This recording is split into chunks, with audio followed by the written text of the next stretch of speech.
السلام عليكم. حسم الموهبة المغربي نبيل التويزي لاعب مانشستر سيتي الإنجليزي لكرة القدم موقفه بخصوص المنتخب الذي سيدافع عن ألوانه مستقبلا،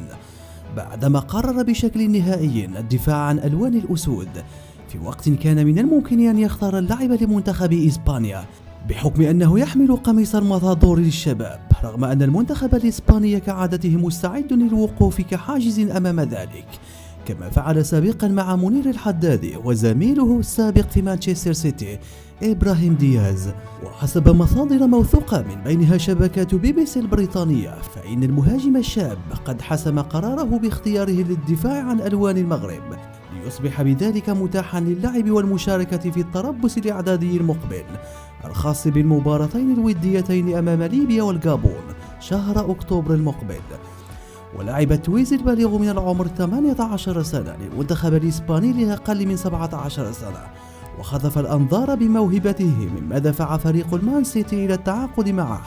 قبل موسمين قادمة من فريق فالنسيا الإسباني.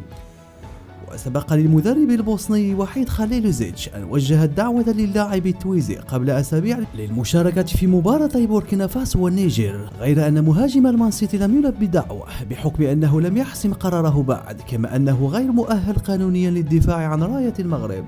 وكان اللاعب التويزي على اتصال مع الجامعة الملكية المغربية لكرة القدم خلال الشهرين الماضيين لضمان استكمال جميع الأوراق اللازمة التي ستمكنه من الدفاع على قميص المنتخب المغربي، بعدما مثل إسبانيا لمنتخب أقل من 17 سنة.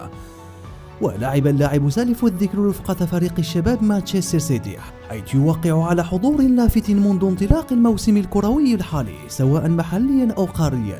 كما يشارك مع المجموعة في مسابقة دوري أبطال أوروبا للشباب، علما أنه خاض مباريات ودية قبل بداية الموسم، وتمكن من التألق مع الفريق الأول بقيادة الإسباني بيب غوارديولا.